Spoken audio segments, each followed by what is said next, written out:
आज हम लोग पढ़ेंगे र के रूप कि र का कौन कौन सा रूप होता है। ठीक है, तो बेसिकली आज हम लोग र का 4 रूप पढ़ेंगे कि र का 4 रूप कौन कौन सा होता है और हम लोग उसका उच्चारण कैसे करते हैं। ठीक है, अगर किसी भी अक्षर में लग जाए या तो किसी भी शब्द में लग जाए तो हम लोग उस अक्षर और शब्द को कैसे पढ़ सकते हैं। ठीक है, तो वीडियो में बिल्कुल एंड तक बने रहिएगा और जो कोई भी चैनल में नहीं तो चैनल को जरूर सब्सक्राइब कीजिएगा और अपने दोस्तों में शेयर जरूर कीजिएगा। ठीक है, आइए हम लोग वीडियो को स्टार्ट करते हैं। र का कौन कौन सा रूप होता है। ठीक है, ये देखिए र एक अक्षर है। ठीक है, ये क्या है, व्यंजन है। हमारा हिंदी में क्या होता है, एक स्वर होता है, एक व्यंजन होता है। तो ये र क्या है, व्यंजन है, यानी कि क से लेके ज्ञ तक जो होता है वो मेरा क्या होता है, व्यंजन होता है। तो र मेरा क्या है, एक व्यंजन है। ठीक है, अब र का कौन कौन सा रूप होता है, हम लोग र को लिख कैसे सकते हैं। ठीक है, तो देखिए एक होता है इस तरह।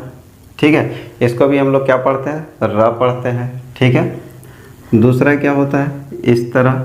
ठीक है, अगर तिरछा दिया रहे अगर किसी अक्षर में तो ये भी र होता है और किसी अक्षर में अगर इस तरह लगा रहे तो वो भी मेरा क्या होता है, र होता है। ठीक है, और एक होता है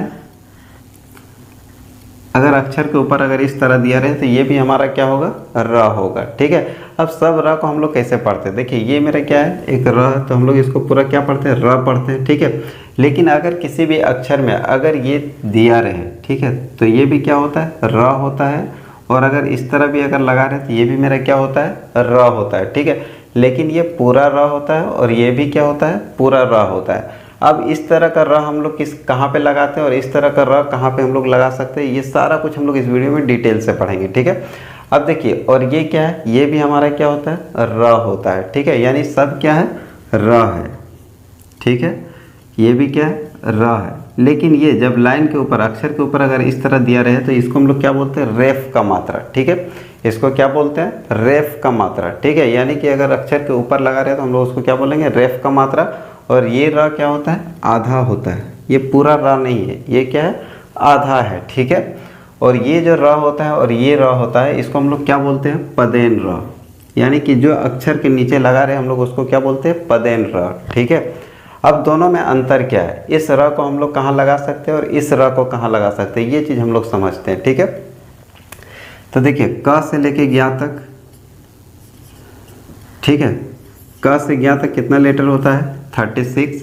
अब हम लोग इसका यूज़ कहाँ पे कर सकते हैं, यानी कि रेफ का मात्रा, यानी कि ये जो पदेन र होता है इसका यूज़ हम लोग कहाँ पे कर सकते हैं। ठीक है, कभी आप देखे होंगे कि र का यानी कि तिरछा लगा हुआ रहता है अक्षर में, कभी रहता है कि इस तरह का लगा हुआ रहता है। तो हम लोग वैसा कहाँ, तिरछा कहाँ पे लगा रहता है। ठीक है, जो खड़ा वाला शब्द होता है। ठीक है, यानी कि जो खड़ा शब्द होता है, फॉर एग्जाम्पल ये देखिए क, ये खड़ा है। ठीक है, ये लाइन क्या है, खड़ा है, तो इसमें कभी भी इस तरह का पदेन र नहीं लगेगा। ठीक है, जो भी खड़ा अक्षर है उसमें पदेन र इस तरह नहीं लगेगा, वहाँ पे क्या लगेगा, ये आपका क्या हो जाएगा, गलत। जब भी खड़ा वाला अक्षर रहे तो हम लोग क्या करते हैं, यहाँ से तिरछा खींचते हैं। ठीक है, ये मेरा क्या हो जाएगा, क के नीचे है र, तब यहाँ पर देखिए क और र दोनों है। ठीक है, तो क हमेशा क्या होता है, जब भी इस तरह का र लग जाएगा तो क मेरा क्या होगा, आधा होगा। ठीक है, जब भी इस तरह का र लग जाएगा तो क मेरा क्या हो जाएगा, आधा हो जाएगा, यानी जो भी अक्षर रहेगा वो क्या है, आधा क है। ठीक है, अगर ख में लग जाएगा तो ख मेरा क्या होगा, आधा ख होगा। उसी तरह अगर ग में लग जाए तो ग मेरा क्या होगा, आधा होगा। ठीक है, यानी कि आधा क। अब ये जो र होता है ये आपका क्या है, पूरा है। ठीक है, ये जो पदेन यानी नीचे लगा होता है अक्षर के नीचे, ये र क्या होता है, पूरा होता है। ठीक है, यहाँ तक क्लियर है। तब हम लोग कहाँ पे लगाते हैं, ये जो तिरछा वाला र है ये हम लोग कहाँ पे लगाते हैं, जो खड़ा वाला शब्द होता है, यानी कि जितना भी शब्द खड़ा है, जो भी अक्षर खड़ा है, हम लोग खड़े अक्षर में क्या करते हैं, पदेन र यानी तिरछा वाला र का यूज़ करते हैं। ठीक है, जैसे फॉर एग्जाम्पल ख लिखते हैं तो देखिए ख में ये चीज़ खड़ा है तो हम लोगों को क्या करना पड़ेगा, यहाँ से इस तरह र लगाना होगा। ठीक है, ये यानी कि पदेन र क्या होगा, इस तरह होगा। अगर हम लोग इस तरह करके अगर पदेन र लिख देते हैं अगर गलती से तो ये मेरा क्या हो जाएगा, गलत हो जाएगा। ठीक है, यानी कि पदेन र मेरा खड़ा वाला अक्षर में इस तरह नहीं लगता है, यानी कि ये आपका नहीं लगेगा। जब भी खड़ा वाला अक्षर होगा तो आपका क्या होगा, ये तिरछा वाला र लगेगा। ठीक है, जैसे ग है तो ग आपका ऐसे होता है, तो देखिए यहाँ पर ये खड़ा है। ठीक है, तो यहाँ पे हम लोग को अगर बोले कि पदेन र लगाओ तो पदेन र कहाँ लगेगा, इस तरह लगेगा। ठीक है, समझ में आया कि पदेन र कहाँ पे लगता है और कैसे लगता है। ठीक है, पद का मतलब होता है, पदेन का मतलब नीचे वाला र। ठीक है, तो नीचे वाला र जब भी खड़ा वाला अक्षर रहेगा तो हम लोग इस तरह लगाएंगे। अब इस तरह का र कहाँ पे लगता है, कौन से अक्षर में हम लोग इस तरह का र लगाते हैं, ठीक है, जो खड़ा नहीं होता है, जो गोल टाइप का बना हुआ होता है, वहाँ पे हम लोग क्या करते हैं, पदेन र में ये लगाते हैं। जैसे फॉर एग्जांपल ट दिया है, ठीक है, अब यहाँ पर देखिए खड़ा कुछ नहीं है, तो अब हम लोग ऐसे नहीं खींच सकते। अगर ये खींचते हैं तो ये आपका क्या होगा, पदेन र गलत होगा, क्योंकि यहाँ पर आपका देखिए गोल टाइप का बना हुआ है। तो हम लोग जब भी ट में लगाने वाला आएगा तो क्या करेंगे, इस तरह का लगाएंगे र, ठीक है। ये भी आपका क्या है, र है। अब यहाँ पर जब भी ये इस तरह का र लगाते हैं तो इसका मतलब होता है कि ट आपका आधा ट है प्लस र पूरा है, ठीक है, यानी र पूरा होता है और ट आधा होता है, ठीक है। यानी पदेन र जब भी लगता है तो इसका मतलब होता है कि र पूरा होता है और अक्षर आधा होता है, ठीक है। यहाँ तक आपको समझ में आ गया होगा। अब देखिए अगर इससे बना हुआ शब्द अगर होता है तो हम लोग उसको पढ़ते कैसे हैं, ठीक है, हम लोग ये सारा कुछ पढ़ेंगे। अब रेफ का मात्रा आता है, ठीक है, तो देखिए अगर किसी भी अक्षर में रेफ का मात्रा लगा रहे, ठीक है, तो जैसे फॉर एग्जांपल क के ऊपर ले लेते हैं रेफ का मात्रा, ठीक है, तो अब इसका मतलब क्या होता है, यहाँ पर रेफ का मात्रा ये र आधा होता है, ठीक है।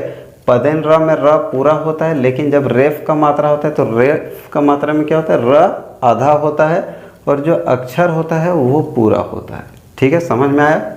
जैसे फॉर एग्जांपल अगर इसको हम लोगों को लिखना रहेगा तो कैसे लिखेंगे, क पूरा होगा और र आधा होगा, ठीक है।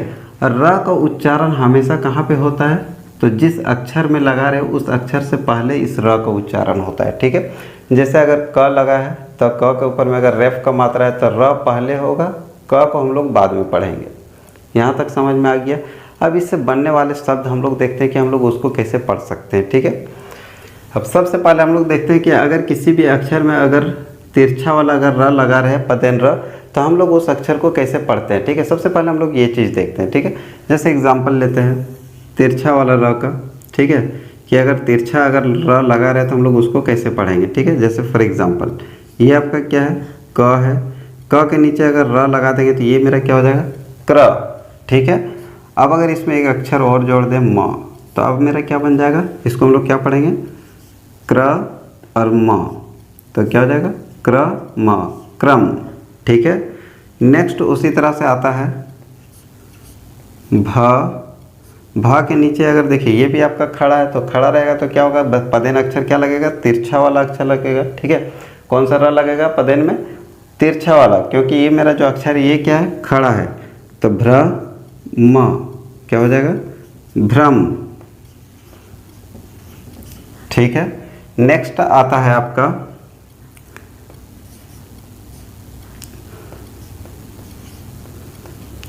अब इस अक्षर को हम लोग कैसे पढ़ेंगे, ठीक है। अब देखिए प लगा है, प के नीचे क्या है, पदेन र यानी र का मात्रा है, ठीक है। अब ये आ दिया आ की मात्रा, तो अब यहाँ पर कभी भी आ की मात्रा रहे, अगर इस तरह का अक्षर में मात्रा दिया रहे तो ये जो मात्रा होता है आ का, ये प का नहीं है, क्योंकि प तो मेरा क्या है, आधा है, लेकिन र मेरा क्या है, पूरा है। तो ये जो मात्रा है ये मात्रा किसके लिए है, र के लिए है, ठीक है। और उसके बाद से त है, तो अब हम लोग इसको कैसे पढ़ेंगे, प र में अकर रा, प्रा, और त में बिसर तह, तो क्या हो जाएगा, तह। इसको हम लोग क्या पढ़ेंगे, प्रातः, ठीक है। समझ में आ रहा है कि किस तरह करके हम लोगों को पढ़ना है, ठीक है। ये देखिए बहुत बेसिक चीज़ है लेकिन बहुत इम्पोर्टेंट है, क्योंकि हम लोग अक्सर बच्चा लोग या तो कोई भी जो पढ़ना नहीं जानता वो यहाँ पे आके फंस जाता है कि हम लोग ऐसे शब्द को पढ़ेंगे कैसे, ठीक है। अगला एक एग्जाम्पल है भ के नीचे अगर पदेन र लगाते हैं तो ये क्या होगा, भ्र। अब इसमें अगर एक मात्रा देते हैं आ का मात्रा, तो ये मात्रा किसके लिए होगा, र के लिए, तो इसको हम लोग क्या पढ़ेंगे, भ्रा, त में आह की मात्रा, तो क्या हो जाएगा, तह। तो इसको हम लोग कैसे पढ़ेंगे, भ्रातः, ठीक है। हम लोग पढ़ेंगे कि हम लोग का इस तरह का र कब लगता है, ठीक है। पदेन र में हम लोग इस तरह का र किस में लगा सकते हैं, जैसे फॉर एग्जांपल ट के नीचे ये र लगाते हैं प्लस क, तो हम लोग इसको कैसे पढ़ेंगे, ठीक है। तो ये आपका क्या होगा, ट्र क, ट्रक, ठीक है। फिर उसी तरह से ड है, देखिए ये भी आपका क्या है, गोल अक्षर है, तो जब गोल अक्षर रहे तो हम लोग क्या करेंगे, तिरछा र नहीं लगाएंगे। किस तरह का र लगेगा, इस तरह का, ठीक है। तो ये र लगाते हैं तो क्या हो गया, ड्र जोड़ म, क्या पढ़ेंगे इसको, ड्रम, ठीक है। यहाँ तक समझ में आ गया कि किस तरह करके पढ़ना है। अब नेक्स्ट हम लोग एग्जांपल लेते हैं रेफ का मात्रा कि अगर इस तरह का मात्रा दिया रहे तो हम लोग इसको कैसे पढ़ सकते हैं, ठीक है। जैसे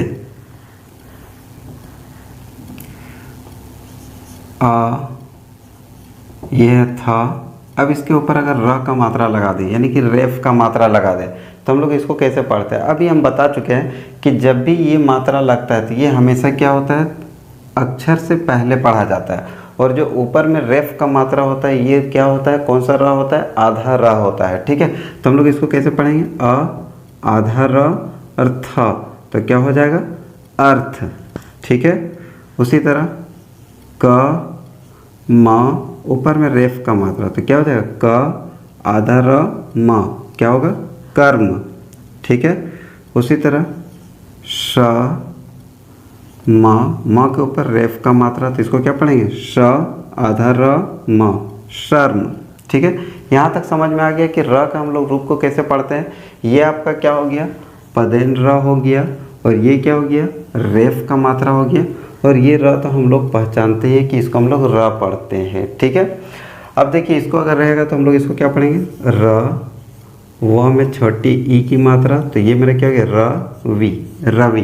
तो र का अक्षर जो भी रहेगा र से बना हुआ, यानी कि किसी भी अक्षर में अगर र रहेगा तो हम लोग उसको आराम से पढ़ सकते हैं, ठीक है।